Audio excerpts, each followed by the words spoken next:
we've got a parcel here that's come to me with a CRT in it, 14-inch TV.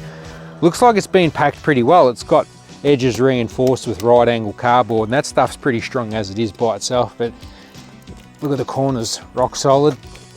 Structurally that box is quite sound, but we need to see if it's had good packing applied to the television as well. It's come from interstate, so it's done several hundred kilometers to get to me. So look what we've got here. Yep, we've got some double walled cardboard, the strong stuff.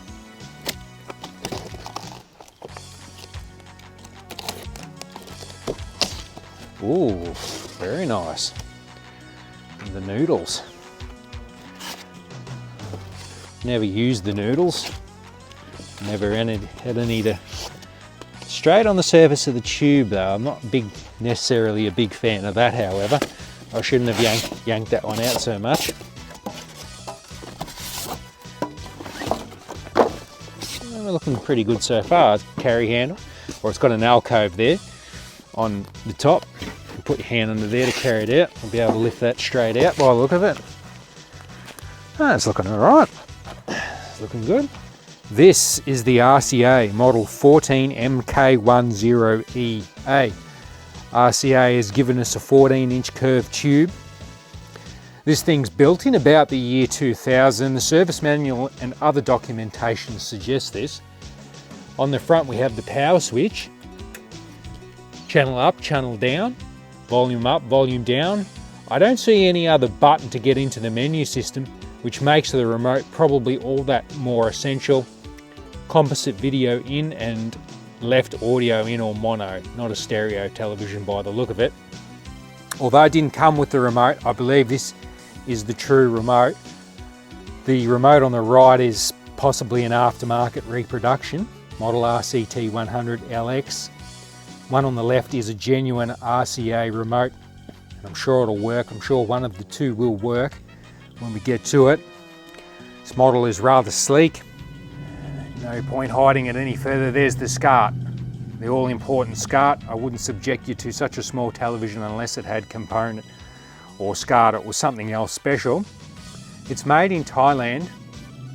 It has a nice label on the back, of course, with the model number, but also the chassis, TX807C, and the RCT100 is the remote. The one out there I just showed you has that designation with LX on the end as well. It's all part of Thomson's umbrella group of companies. There's General Electric, RCA, possibly Ferguson and Telefunken. It's a big conglomerate. It'll be very interesting to see what tube's inside the television. It's made in Thailand, but it has that Euro flavouring with the SCART and where it's from, or the companies behind it. So I doubt it'll be Philips. It could be Video Colour. Very likely could be Thomson. Maybe even an Asian tube, given that it's made in Thailand. Let's have a look inside. That's the thing I'm most curious about. We're in and looking very clean inside, and the surprise, the revelation, is a Changhua tube, 34 centimetres in size, A34 AGT13X38R. Not entirely surprising given that it's made in Thailand. I would have hoped more so for the Thomson or the Video Colour, but we'll see how the Changhua goes. We'll see how the RGB looks, and I'll be also interested to see if NTSC will display in colour. That is on composite. I'm sure it will on SCART RGB. We need to test that, so I'll pop the back on and we'll get into it. What we have here is an NTSC Sega Saturn hooked up to the television via composite video. It's coming through in colour, which is a good sign. Often these smaller models can omit the NTSC playback to save dollars. Then you get shafted when you're trying to hook up a console like this. RGB usually right, but not in necessarily composite. The menu system of the television's pretty bare bones. When I press the menu key, I get the picture adjustments come up. Brightness, that one's colour, that one's contrast.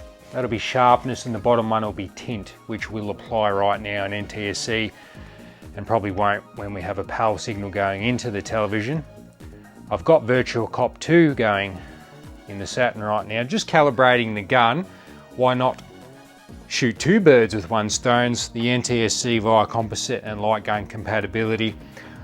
Light gun compatibility would be almost a guaranteed thing, but while we're here, why not test it? Here we are in game. Seems to be all good. I am on an angle, but the gun's calibrated, so it should handle with accuracy, which it is.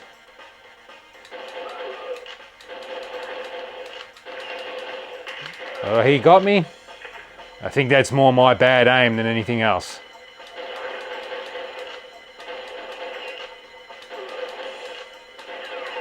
Let's get some guys up the top. Yeah, that's it. Test around the edge of the screen.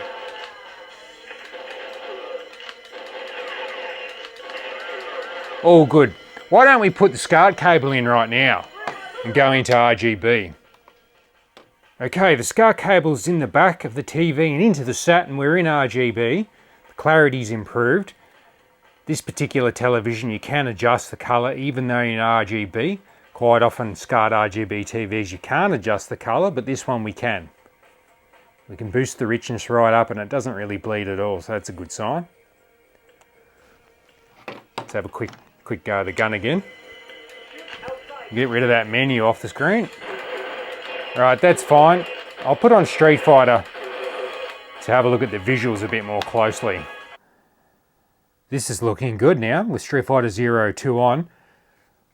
My picture menu is as follows. Turn the brightness down to get the blacks instead of grey. Get them to black. Turned the colour down slightly. It was a little bit too rich, you know, just a couple clicks up and it pops out just too much. Contrast a little bit below middle. Let's go in game. No complaints from me. I think it looks quite good. No, it's hard to knock it. Small tubes, hard to beat. Hide a number of flaws, even if they do have any flaws. It's probably easy to build smaller tubes with accurate geometry and convergence and so forth. What I'll do now is I'll show you how to get into the service menu. Now the first step, I don't know if you have to do it this way, is turn it off by the remote. It says turn it off by the remote, then turn the power off at the wall on the TV and wait for the red LED at the front of the TV to go out. Then what you want to do is hold the purple text button, the purple button on the remote where my thumb is. It says magenta in the service manual, but I call it purple. You hold that button down, and while you're holding that purple button down, and you might need to even have the remote in front of the television while you're holding the purple button down so that the TV is receiving the signal while the power goes on. So I flick the power on at the wall and the TV, I can hear it squeal and turn on. And I'm still holding the purple button, waiting for the picture to come up. And there we are. We can see this text here that means that we are now in the service menu. The good thing about RCA is that if you can find the service manual for the television, they're quite detailed.